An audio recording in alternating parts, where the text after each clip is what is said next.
Señoras y señores, comienza el programa de todos los sanjuaninos.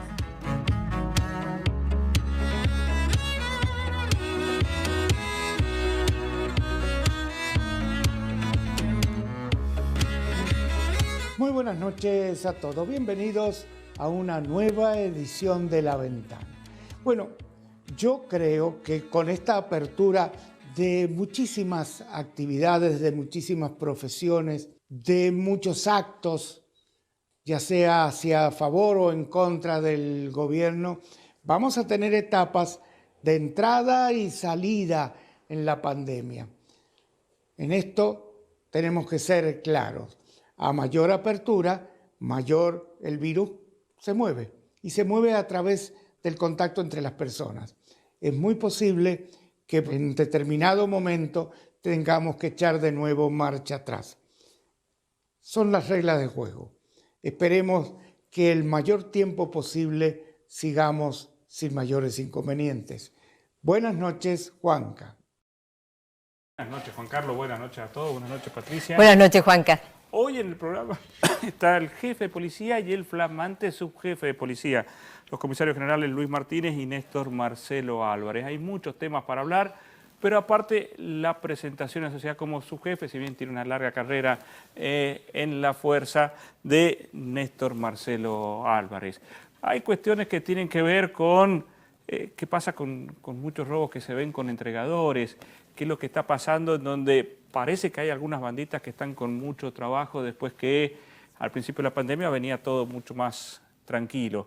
Pero son algunos de los temas que se van a hablar porque, entre otras cosas, también hay nuevas exigencias para quienes ingresan a la fuerza, tratándolas de hacer cada vez lo más profesional posible. Mañana viaja a Buenos Aires el gobernador Sergio Uñac, entre otras cuestiones, va a hablar de los anuncios del presidente, como por ejemplo esta fábrica de tomates que son 7 millones de dólares de inversión, pero aparte permitiría que la mayor parte de la producción sanjuanina de tomate, el mayor productor de tomate, se quede acá y no se vaya a industrializar a otros lugares como en Mendoza.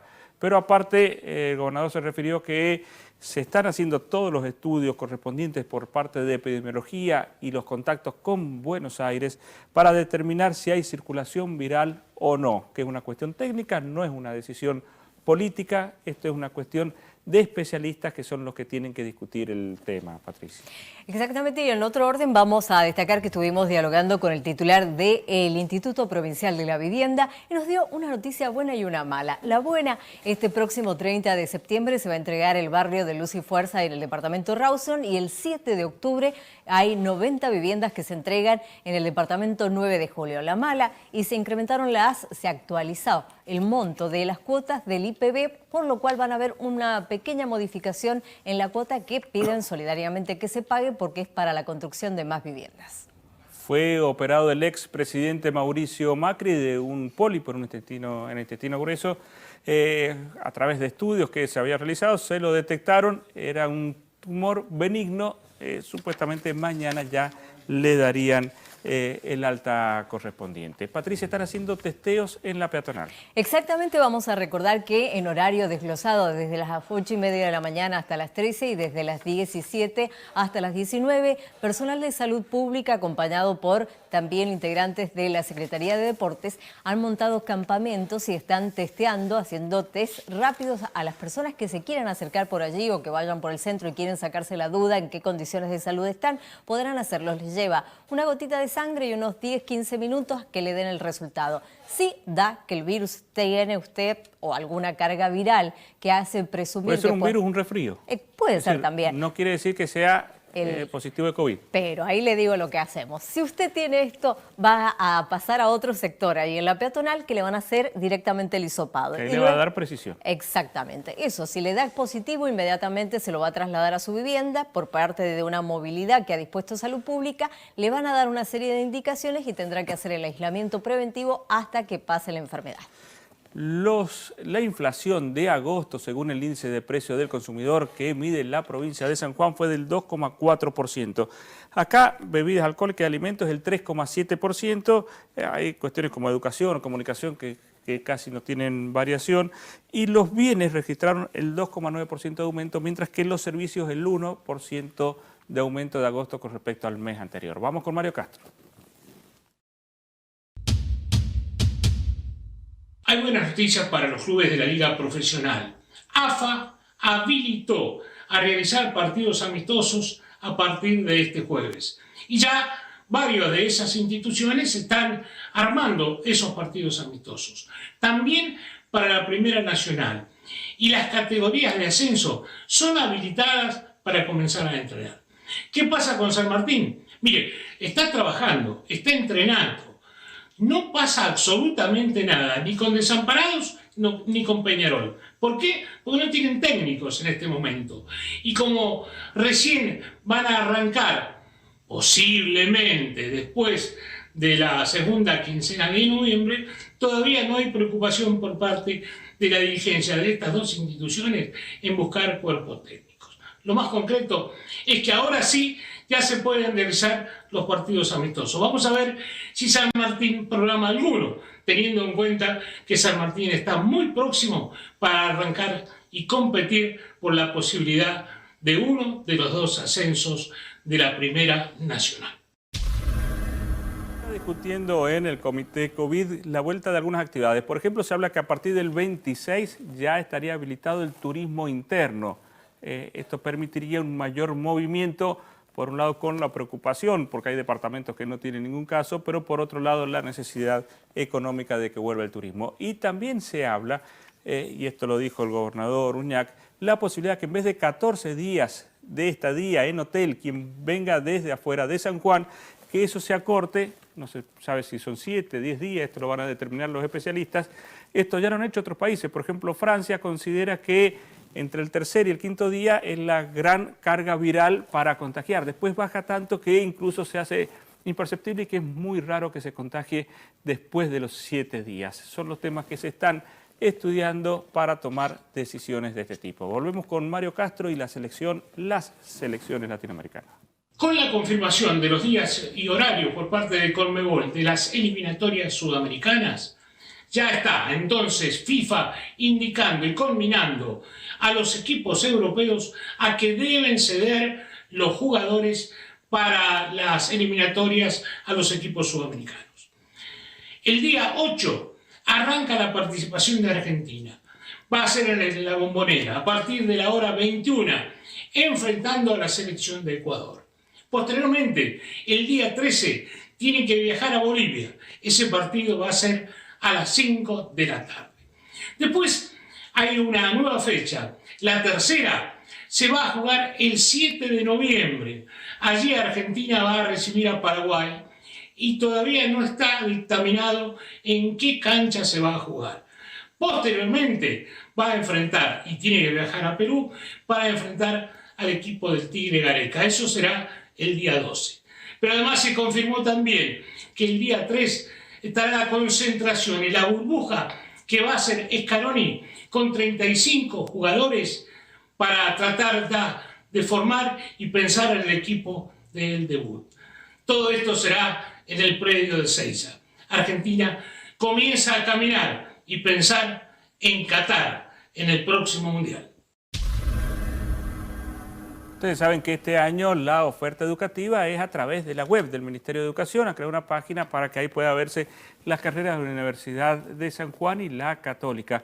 Hoy hablábamos con Nicolás Valentino, el referente del siglo XXI, y se preguntaba por qué no están los de la Universidad Siglo XXI, los de la Blas Pascal y la del Congreso también dentro de la oferta educativa. Si es por cantidad de alumnos, deben tener incluso más que en algunas carreras que las otras dos universidades tradicionales. Bueno, eso habrá que preguntarlo en el Ministerio de Educación. Vamos al corte con lo mejor de la web. Lo mejor de la web.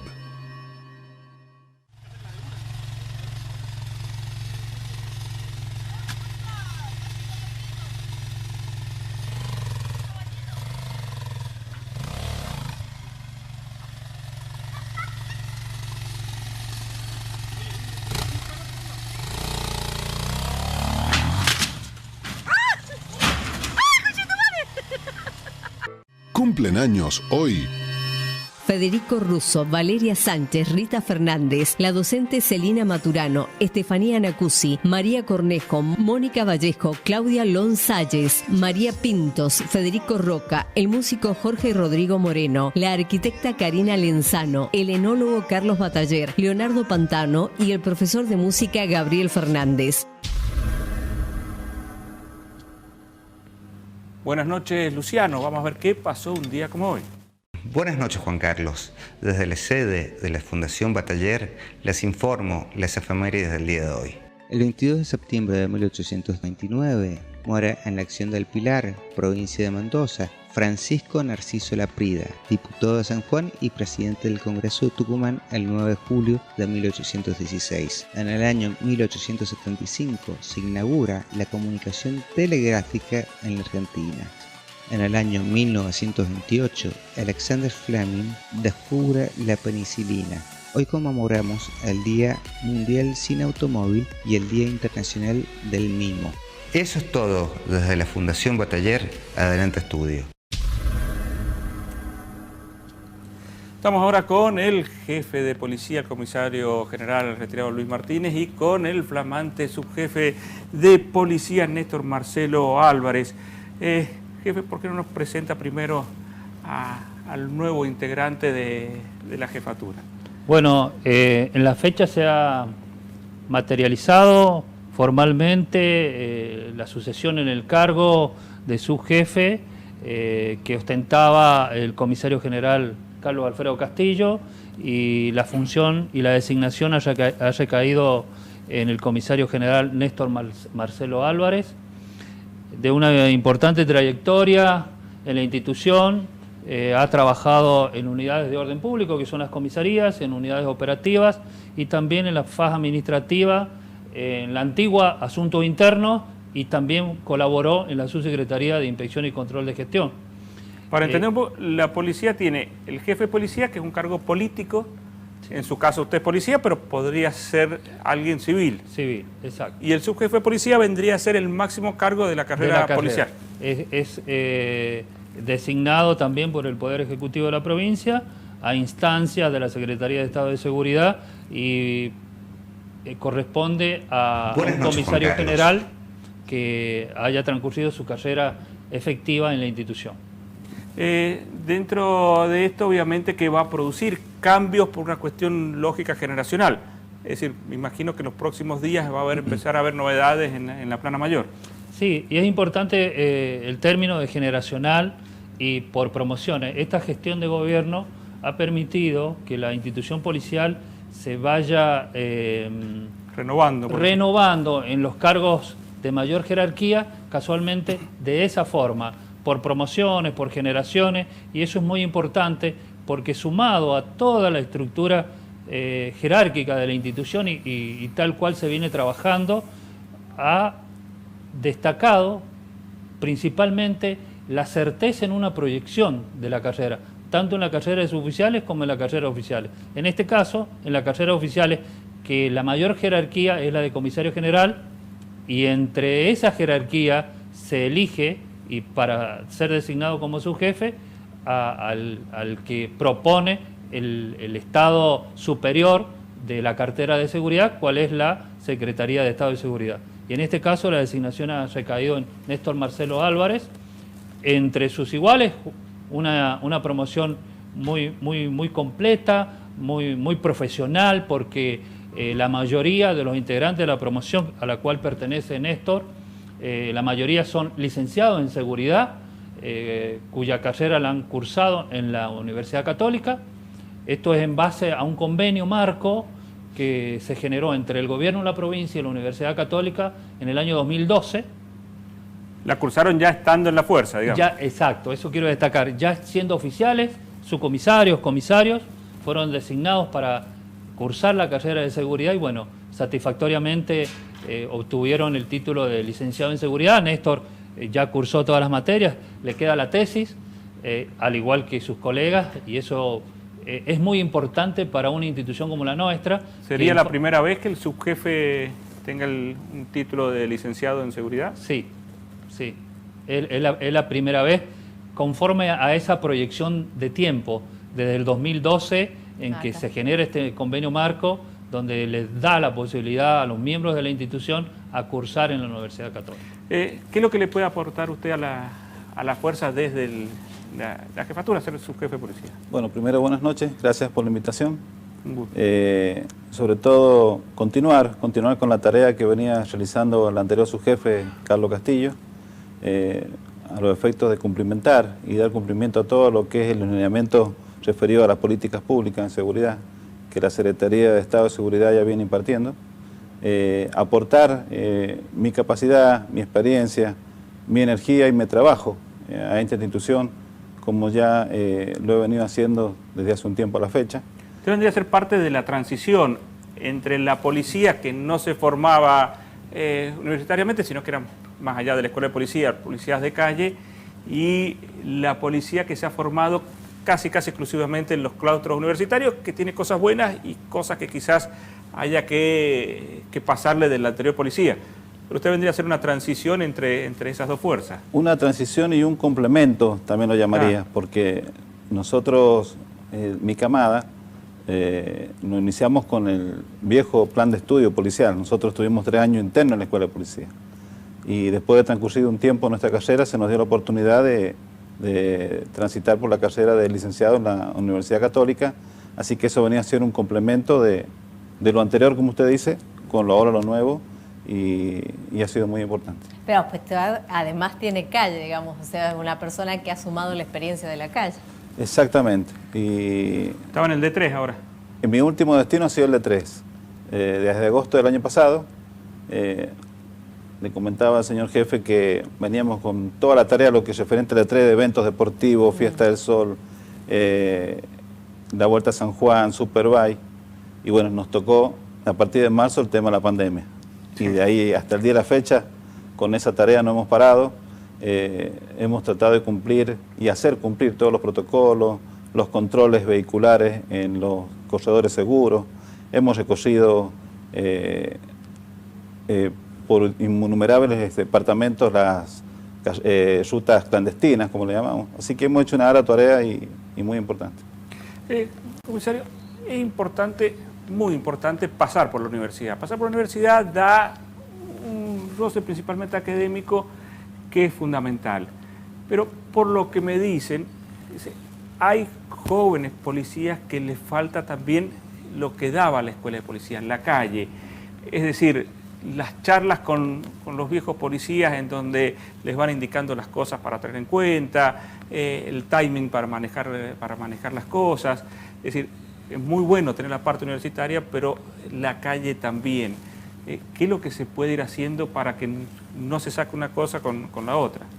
Bueno, nosotros observando esa situación, se generaron ya con la gestión del doctor Emilio Baistrowski como ministro de Gobierno, continuada ahora con el doctor Munizaga, distintas capacitaciones y de actualización y perfeccionamiento en la órbita de la institución misma y también requiriendo la colaboración de otros organismos o instituciones, como puede ser también el Ministerio Público Fiscal, que con su predisposición ha colaborado bastante en la capacitación del personal de la institución, como es el caso particular del sistema de flagrancia. Antes de ponerse en marcha este sistema, el Ministerio Público Fiscal capacitó casi la totalidad de los policías que componen la Policía de San Juan.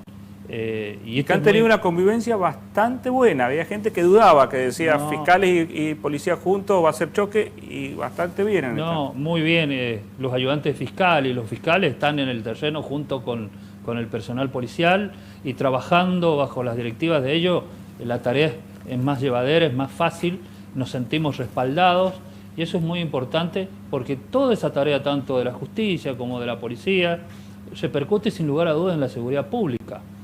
Y retornando al tema que me hizo referencia de ese complemento de la Universidad Católica, nosotros desde un principio creíamos que debemos estar acorde a la evolución social y las carreras en esos claustros es muy importante, nos mune de conocimientos importantes, pero también es importante la experiencia.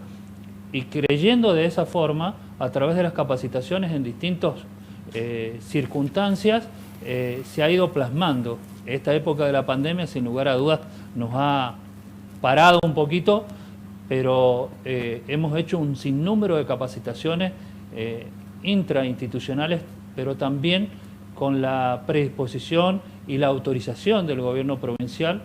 Personal policial de nuestra institución se ha capacitado tanto a nivel nacional como internacional. Y esos conocimientos que obtienen en esas capacitaciones los repercuten directamente en el resto de la institución a través de esas capacitaciones internas. Lo que pasa es que la vocación muchas veces ayuda, es decir, el policía que está, como pasa en cualquier profesión, obsesionado con ser policía, va a tratar de conversar, de charlar. Sí. El problema es que, como pasa en cualquier profesión, hay mucha gente que no es por vocación, sino como salida laboral. Y ahí uno ve que, y Patricia lo puede decir, casos de policías que lo han pillado con un grado alcohólico que no correspondía, que han tenido accidentes, que no han actuado como corresponde, con lo cual se debe hacer difícil, que quizás son un porcentaje chico, pero cuando pasa algo así es primera plana. Por supuesto, es así. Hemos tenido situaciones lamentables de ese tipo. Nosotros como conducción hacemos mucho hincapié en el comisario. El comisario es la autoridad máxima de las comisarías como también de las unidades operativas. Más allá de su misión específica, le hemos asignado también la tarea de capacitar en forma permanente el personal que tiene a su cargo. Y eso lo vemos muy bien porque el comisario es el encargado de imprimirle ese sentido de pertenencia, ese sentido de compromiso que debe tener un funcionario policial para la profesión que ha abrazado. En las nuevas generaciones es acorde a lo que acontece en todo el mundo. Entonces nosotros debemos estimularlos e incentivarlos de alguna manera para que con el correr del tiempo vayan sintiendo esa vocación que debe poseer un policía para cumplir satisfactoriamente cada una de las labores que le son asignadas. Comisario, tienen muchos más recursos, equipamientos, producto también de la evolución que han tenido las fuerzas de seguridad. ¿Cómo han visto el mapa del delito en la provincia? Porque sabemos, bueno, que esto ha ido mutando, hoy tenemos zonas que antes no eran tan pobladas, que ahora las tienen, han cambiado la denominación de las comisarías por las regionales. ¿Qué están viendo? ¿Se ha corrido? ¿Cómo están trabajando eso en la provincia? Bueno, es realmente correcto que nosotros poseemos, porque la provincia lo ha dotado de recursos materiales de última generación, incluso en esta pandemia el Estado provincial dota permanentemente de recursos, incluso de protección individual para esta pandemia, para que podamos desarrollar nuestra labor. El índice delictual, que son nosotros las estadísticas, las tenemos y es una obligación tenerla, pero a nosotros nos sirve para ir planificando nuestras estrategias laborales. Nos dicen que el delito no ha crecido o no se observa un incremento muy elevado, ¿sí? Desde la óptica de nuestra función, sí existe el delito porque, bueno, cualquiera que me vea y que me escuche en este momento y que haya sido víctima de un delito, no va a creer lo que estoy diciendo. ¿Pero son más violentos por ahí? Los delitos, justamente por eso, por la situación en la cual estamos transitando, en la cual, por las mismas pautas donde se observa que debemos cumplir con distintas reglas o normas de protección sanitaria, como es el aislamiento, el mantenerlo en nuestro domicilio, la persona que se dedica al delito debe también obtener o adoptar otras estrategias delictuales, como es la violencia, el uso de armas de fuego, armas blancas, que antes a lo mejor, porque nosotros teníamos delitos en domicilios donde no estaban sus moradores, que es el delito que comúnmente se conoce como los escruches. Hoy tenemos, como están sus moradores, los delincuentes que hacen uso de la fuerza, de la violencia, para concretar esos delitos. Arrebatos ha bajado, ¿no es cierto? Los arrebatos han bajado, tenemos el índice delictual no tan preocupante, pero sí nos preocupa a nosotros, porque habiendo un delito, eso para nosotros nos obliga a seguir trabajando y a seguir capacitándonos. Ahí tenemos agresión a las víctimas que antes, por ejemplo, ingresar a la vivienda, golpearlos, utilizarlos o dejarlos maniatados, eso puede deparar. Justamente por eso, justamente por eso. Esta situación ha provocado que el delincuente también adopte otro modus operandi para concretar su labor. También es cierto de que el delito se ha mutado en distintos lugares que antes no teníamos tanto el índice delictual. Alguna zona de Chimbas o alguna zona de Rawson, ahora tienen La Bebida, tienen Santa Lucía. Por distintos lugares, tuvimos una serie de hechos ilícitos en la zona del Mogote, Chimbas, ahí trabajó muy bien Brigada de Investigaciones, neutralizó y detuvo... El problema era el límite de Chimbas y Santa Lucía, es una zona complicada. Una zona compleja allí, más que nada se daba en casas de finca, que aprovechaban justamente el aislamiento de esa vivienda para concretar los delitos. Y bueno, de esa manera el mapa del delito lo utilizamos en forma permanente, las estadísticas las usamos en forma permanente, justamente por eso, para crear nuestras estrategias de labor. ¿Y la droga? Porque vemos que también hacen muchos operativos allanando y encontrando... Nosotros tenemos un departamento de drogas ilegales destinado a la investigación y al procedimiento de la lucha contra el narcotráfico, y en los últimos tiempos se ha dado una cosa muy importante, que es la cooperación entre las fuerzas nacionales con asiento en la provincia y nuestra Policía de San Juan para concretar procedimientos y que han dado sus resultados positivos. En forma permanente, tanto Policía Federal, Agencia Regional Cuyo, Delegación de la Policía Federal como Gendarmería, está trabajando bastante y muy bien en ese sentido, y bueno, la Policía de San Juan también concreta allanamientos a efectos de neutralizar la comercialización de sustancias estupefacientes. ¿Sabe lo que se ve? En cierta forma hay una inteligencia criminal. Pasó con un robo de la distribuidora en el día de ayer, que quizás fue el lavacoche que dio el dato. Imagino que eso lo van a terminar de investigar, pero ya pasa en varios lugares, donde parece que hay como una organización de los que son los cabecillas, los que contactan a los que son los posibles dateros, los que van a robar, y eso preocupa porque en cierta forma en San Juan no vivimos como en Buenos Aires, ni siquiera como en Mendoza, con miedo hasta cuando uno tiene que entrar con el auto a su casa. Pero estas organizaciones en poco tiempo toman fuerza si no se las corta de cuajo del principio y pasan a ser peligrosas. Efectivamente, los hechos han sido importantes y connotación pública por la cantidad o el monto de los efectos sustraídos. Justamente ha trabajado muy bien la Brigada de Investigación en los hechos anteriores, y de ese hecho que ha ocurrido hace 48 horas atrás, está trabajando muy bien y esperemos tener resultados positivos en las próximas horas.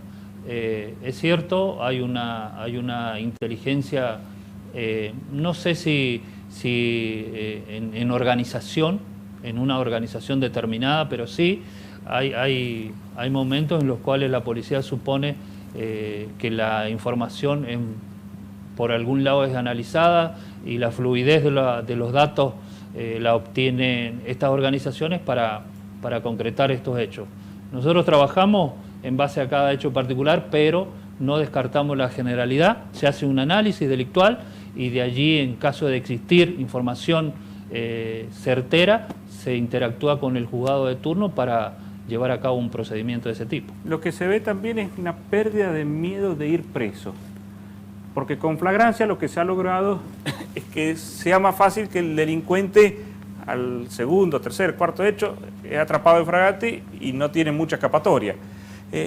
Pero ahí nomás lo ve que a los 6 meses, 8 meses apenas sale, otra vez están.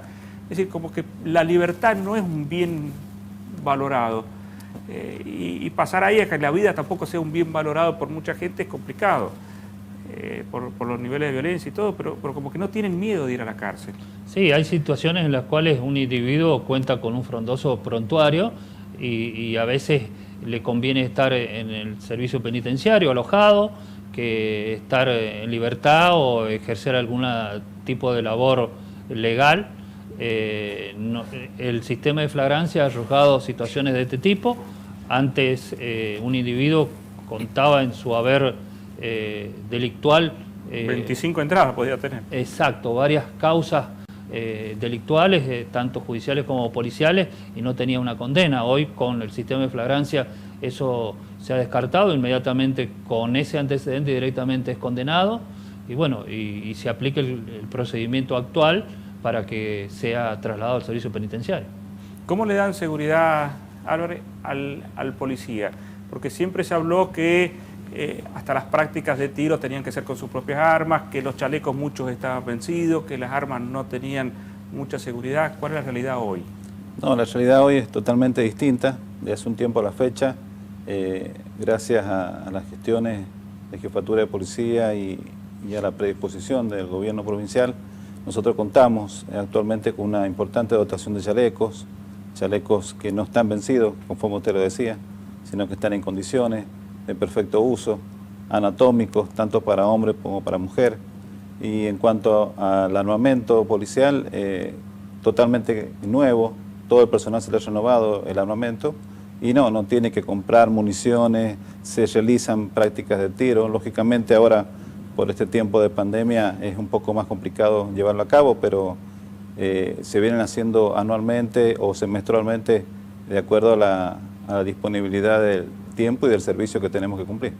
¿Cómo hacen? Porque desgraciadamente, o sea, lo hemos visto, lo vemos en las noticias y en los operativos que hacen. Ustedes tienen por ahí gente que le ha perdido, por ejemplo, las mujeres, que se aprovechan cuando hacen operativos los policías porque o los muerden o les pegan o reciben una salva de piedras cuando van a atrapar a un ladrón. Que esto me imagino que también debe ser trabajar psicológicamente con los efectivos, porque están haciendo procedimientos y tienen, o les han tirado agua caliente o les han dado un puntazo. Yo me acuerdo cuando comenzó el SIDA, los amenazaban con jeringas algunas veces cuando hacían procedimientos. Ahora con toser. Claro, y ahora no debe ser fácil, ¿no? Porque, o sea, tienen que salir, arriesgar la vida, a contener y encima a que les peguen, los quiebren o a veces los perros cuando los muerden. Los rompen los patrulleros permanentes. Claro, Sí, exactamente. eso son situaciones que ocurren y no a diario, pero es importante la ocurrencia de esos acontecimientos. Justamente lo que decía Néstor, en estos últimos tiempos el Estado provincial se ha encargado de dotar a la Policía de San Juan de recursos materiales muy importantes y nosotros como conductores o responsables del personal policial tratamos de gestionar todo lo que es necesario para la labor policial. Tanto el chaleco como elementos de protección. Hoy, con el tema de la pandemia, desde el cubreboca, anteojos, guantes, todos los insumos que podemos gestionar para la protección individual. Y en esos casos particulares, es cierto, por eso hago referencia nuevamente a la responsabilidad que tiene el comisario, que tiene bajo su cargo a personal para trabajar, adiestrarlo, y contenerlo en todos los aspectos, porque la institución en los últimos tiempos se han creado distintos gabinetes, ¿sí? Nosotros tenemos un servicio médico policial, pero a su vez internamente hemos creado un comité COVID institucional con gente que está expectante para que en caso de que un policía se contagie, inmediatamente abordarlo juntamente con el Ministerio de Salud, tanto al funcionario policial como a su familia.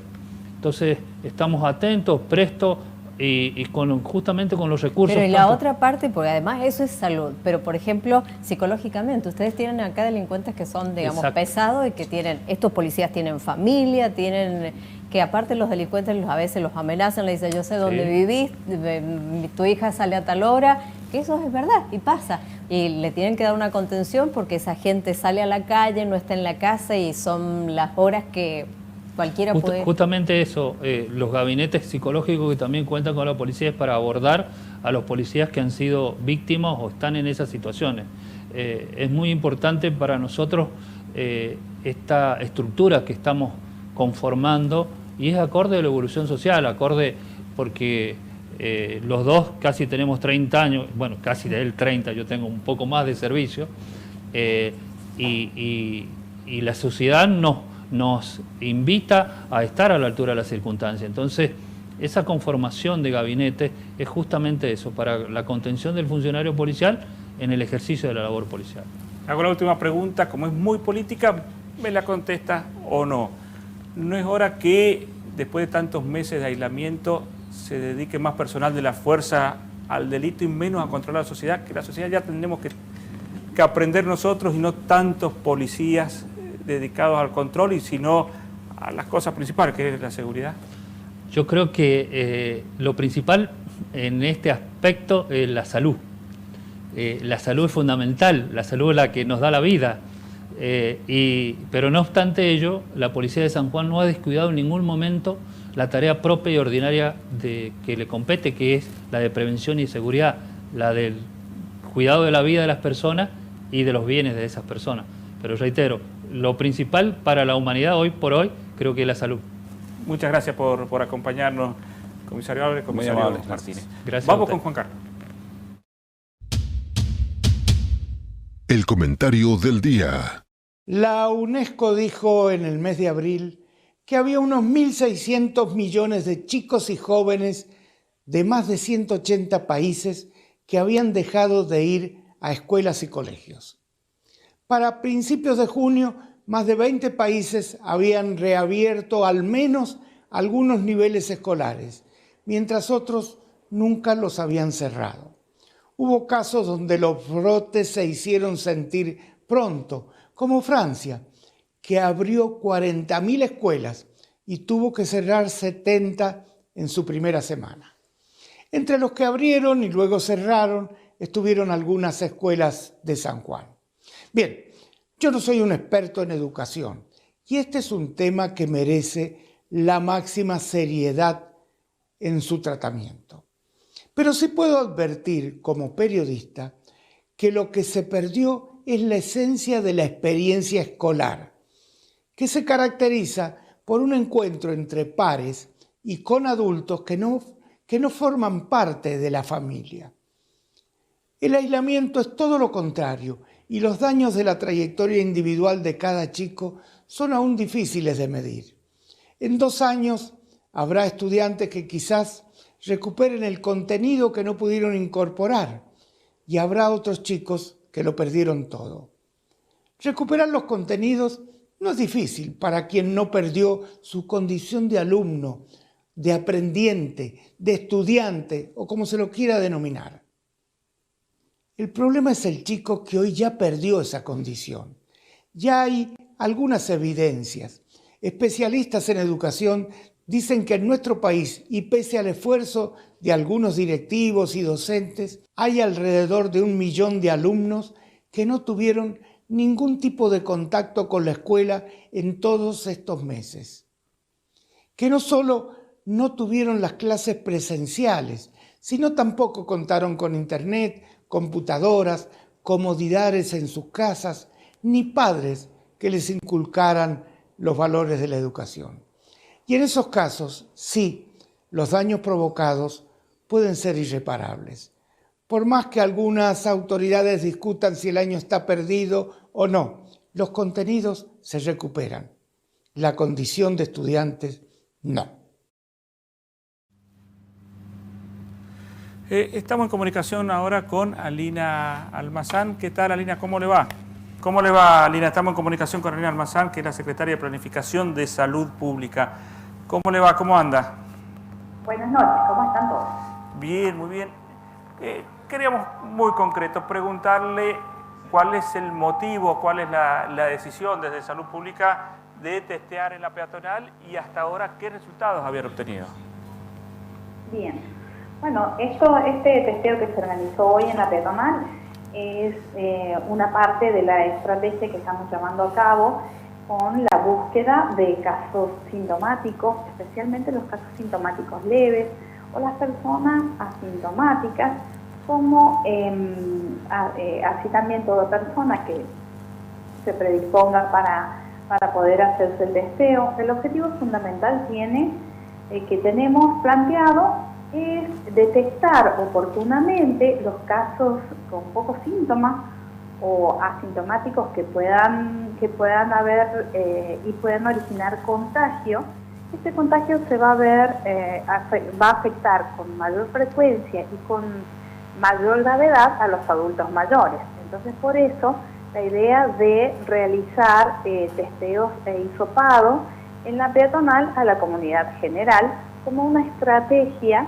de prevención, detección precoz de los casos, aislamiento, disminución de la circulación del virus, cortar la cadena de contagio que tanto queremos hacer y sobre todo intervenir tempranamente para prevenir los cuadros críticos que se dan fundamentalmente en los adultos mayores, en las personas con factores de riesgo y que son las que con mayor frecuencia fallecen por esta causa, ¿no? Los 22 casos que se han dado a conocer hoy, ¿todos tienen nexo epidemiológico? ¿Pueden saber de dónde provenían?